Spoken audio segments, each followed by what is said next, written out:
Hi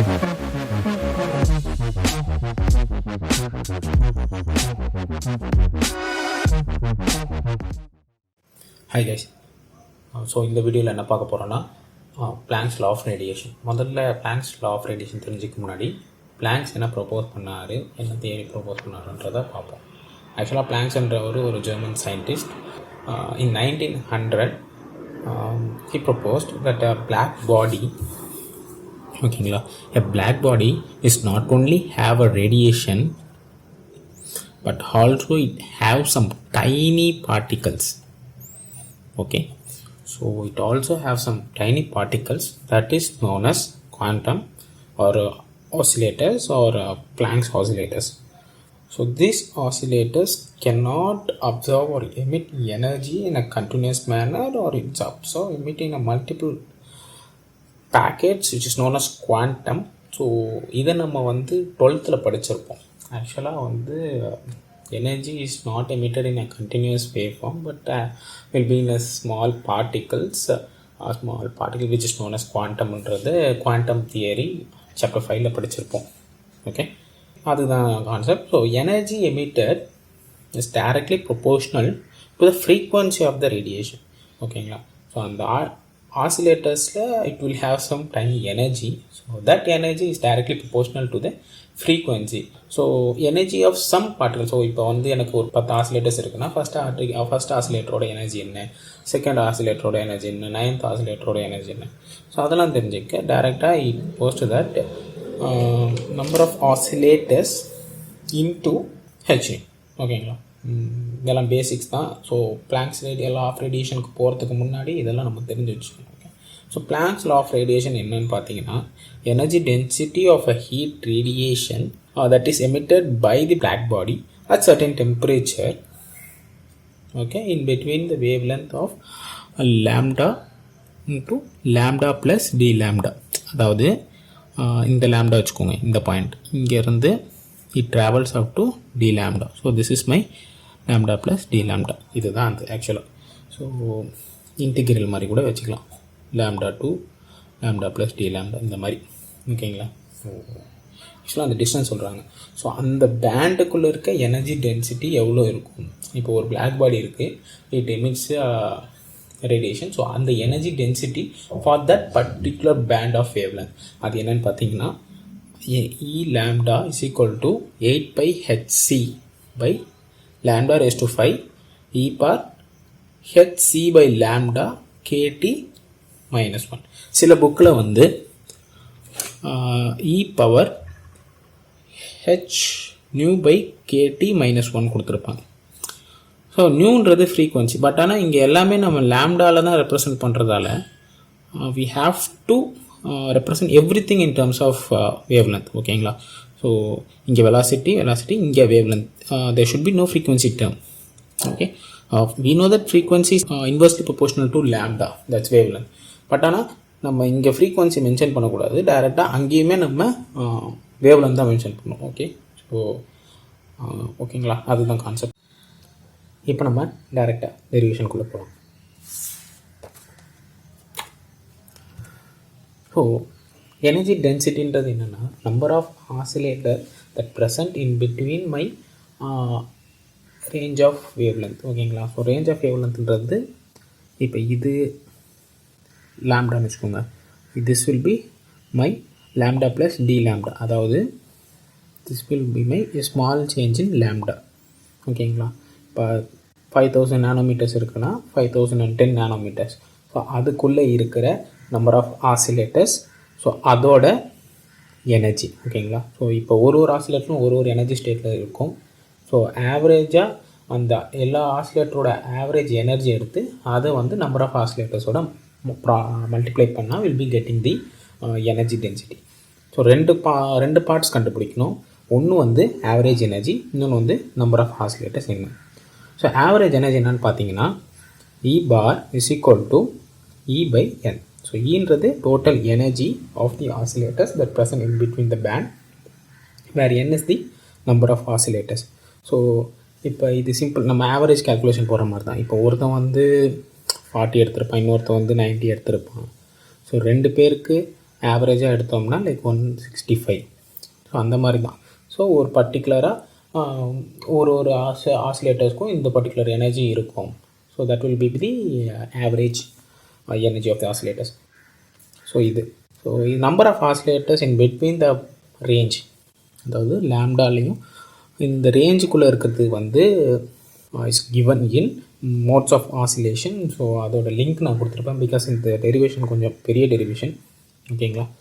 so அதனால் link கொடுத்துருக்கேன். It will be like 3 pages. So கான்செப்ஷனாக இருக்கும் கொஞ்சம். உங்களுக்கு இந்த டெரிவேஷன் இன்டெப்த்தாக தெரியணும்னா you can go and check the link. And இப்போ நம்ம டேரெக்டாக போயிடலாம். இப்போ நமக்கு என்ன தேவை? Average energy. So average energy என்னது? டோட்டல் எனர்ஜி கண்டுபிடிக்கணும் ப்ளஸ் நம்பர் ஆஃப் ஆசிலேட்டர்ஸ் கண்டுபிடிக்கணும். டோட்டல் எனர்ஜி என்னது? Sum of energy of each oscillators, ஓகேங்களா. ஸோ அங்கேயும் நம்மளுக்கு எத்தனை ஆசிலேட்டர் இருக்குதுன்னு தெரிஞ்சுக்கணும். ஸோ ஃபஸ்ட்டு வந்து நம்ம டோட்டல் நம்பர் ஆஃப் ஆசிலேட்டர்ஸ் என்ன இருக்குன்னு கண்டுபிடிச்சிருப்போம். ஸோ அந்த நம்பர் ஆஃப் ஆசிலேட்டர்ஸில் இருந்து we can find the energy. Okay. So first number of oscillators அது எப்படின்னா அக்கார்டிங் டு போல்ட்ஸ்மேன் டிஸ்ட்ரிபியூஷன். ஆக்சுவலாக போல்ட்ஸ்மேன் தான் ஃபஸ்ட்டு இதை ப்ரப்போஸ் பண்ணார். ஸோ மேக்ஸ்வெல் வந்து இதில் கொஞ்சம் மாடிஃபிகேஷன் பண்ணார். So that's we called as Maxwell Boltzmann டிஸ்ட்ரிபியூஷன்ல. பட் போல்ட்ஸ்மேன் டேரெக்டாக இதை சொல்லியிருந்தார். So number of oscillator presented at that state is given by the number of oscillator in the ground state into e power energy of the particular oscillator divided by kt, where k is my Boltzmann constant நம்ம இங்கேயே பார்த்துருக்கோம், and t is the temperature of that black body, ஓகேங்களா. So this is the equation. So இப்போ எனக்கு second ஸ்டேட்டில் எத்தனை oscillators இருக்குன்னா you can find it by n of 2 will be n0 into e power minus energy, ஆக்சுவலாக second ஸ்டேட்டில் இருக்க energy divided by K, ஓகேங்களா. So this is the concept behind that. So இப்போ நம்ம டேரெக்டாக போயிடலாம். ஸோ டோட்டல் நம்பர் ஆஃப் ஆசிலேட்டர்ஸ் எவ்வளோ இருக்குன்னு பார்த்தீங்கன்னா n0 + n1 + n2 அப்படி நிறைய போயிட்டுருக்கோம், கரெக்டுங்களா. ஸோ n0 என்னது? போல்ட்ஸ்மேன் டிஸ்ட்ரிபியூஷன் லா பிரகாரம் n0 into e power minus 0 by kt. அப்புறம் n1 என்னது? n0 into e power minus e1 by kt, ஓகேங்களா. ஸோ அந்தந்த எனர்ஜி ஆசிலேட்டர்ஸோட எனர்ஜி, அந்த ஸ்டேட்டில் இருக்க ஆசிலேட்டர்ஸோட எனர்ஜி, இந்த ஸ்டேட்டில் இருக்க ஆசிலேட்டர்ஸோட energy.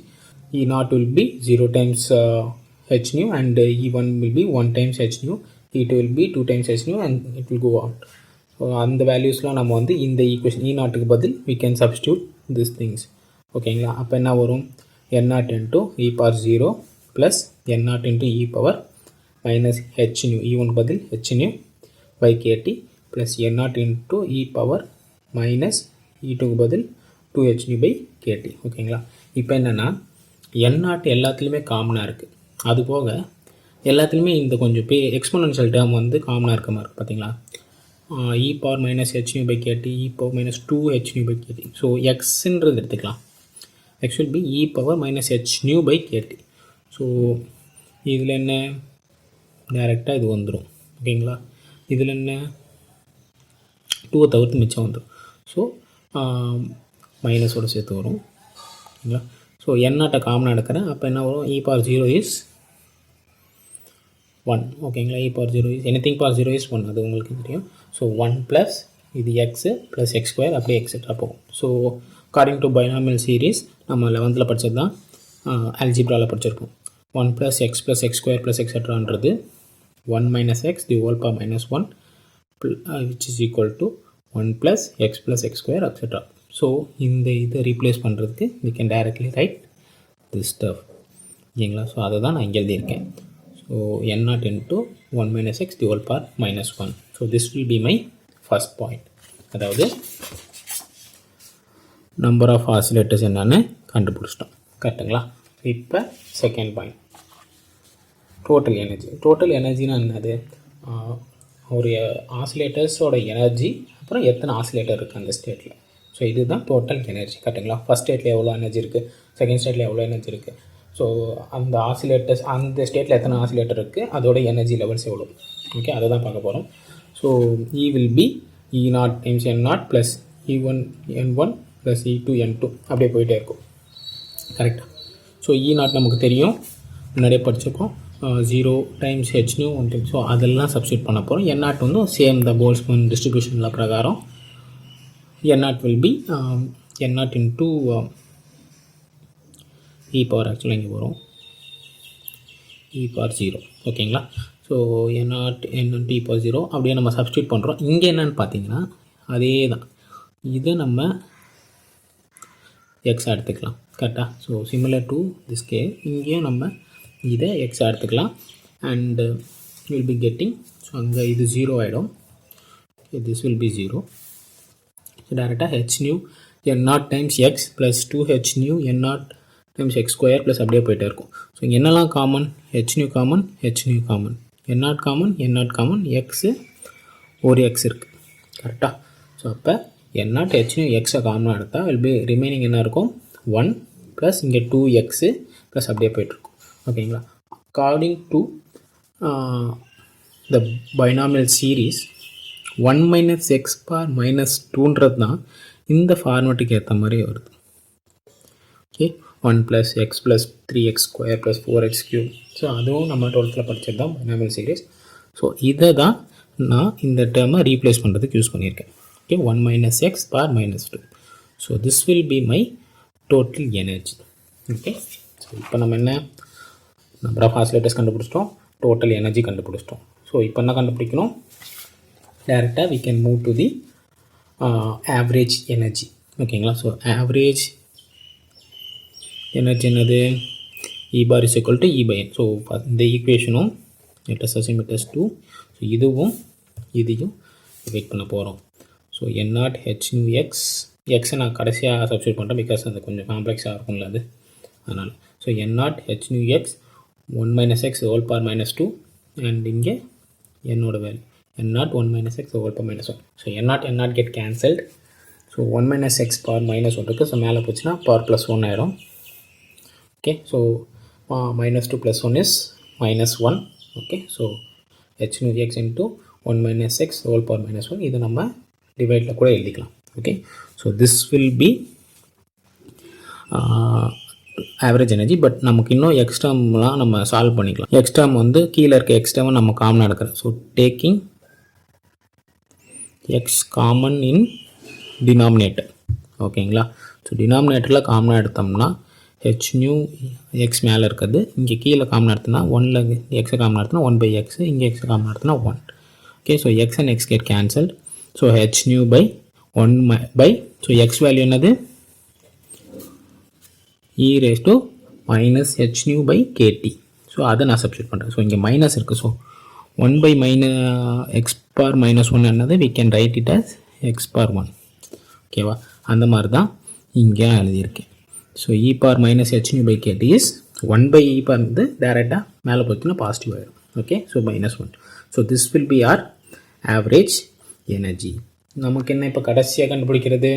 Average density, energy density is equal to energy density of my range, wavelength range. So அந்த பர்டிகுலர் wavelength ரேஞ்சில் எனக்கு எனர்ஜி டென்சிட்டி எவ்வளோ இருந்ததுன்னா number of oscillators in that particular range. Okay, so number of oscillators in that particular range into the average energy. Okay, so இப்போ நம்ம substitute பண்ணோம். E lambda into d lambda is equal to, நம்ம இது வந்து modes of ஆசிலேஷனில் படித்தது. So அதை இது அப்படியே நம்ம சப்ஸ்டியூட் பண்ணுறோம். 8 pi into d lambda by lambda power 4 into h average energy இப்போ கண்டுபிடிச்சது அப்படியே சப்ஸ்டியூட் பண்ணுறோம். ஓகேங்களா? So we know that nu is equal to, அதாவது frequency is equal to c by lambda. Because நம்ம இங்கே எல்லாமே வேவ் லென்த்தில் தான் மெஷர் பண்ணுறோம். ஓகேங்களா? ஸோ வேவ் லென்த்தில் தான் நம்ம ரெப்ரசன்ட் பண்ணுறோம். ஸோ இங்கே ஃப்ரீக்வன்சி டேர்ம் எதுவுமே இருக்கக்கூடாது. we have to replace all the frequency terms into wavelength terms. So நியூக்கு பதில் c by lambda போட்டதால் c by lambda வந்துடும். ரிமைனிங் அப்படியே இருக்கும், h kt minus 1 அப்படியே இருக்கும். So this is the Planck's law of derivation. ஓகேங்களா? ஸோ இதில் இருந்து 2 டிடெக்ட் பண்ணியிருக்காங்க. ஒன்று வந்து வெயின்ஸில், இன்னொன்று வந்து ரேலே ஜீன்ஸில். ஸோ அது வந்து இன்னொரு வீடியோவில் பார்க்கலாம்.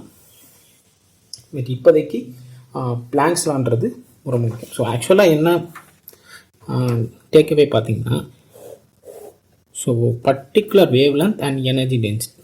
ஓகேங்களா? ஸோ வெயின்ஸ் லா பிரகாரம் அவர் வந்து ஷார்ட்டர் வேவ் லென்த்துக்கு தான் கொடுத்துருந்தார். அதே மாதிரி ரேலிஸ் வந்து லாங் வேவ் லென்த் தான் கொடுத்துருந்தாங்க. ஸோ அவரால் ரெய்லி ஜீன்ஸ்னால் ஷார்ட் கொடுக்க முடியல, வெயின்ஸ்னால் லாங் கொடுக்க முடியல. ஸோ பிளாங்க்ஸ் லா கரெக்டாக அந்த எக்ஸ்பெரிமெண்டல் டேட்டாவுக்கு வந்தது. So this is the Planck's law. Okay, so it gives the energy spectrum for all the range of wavelength. Thanks for watching.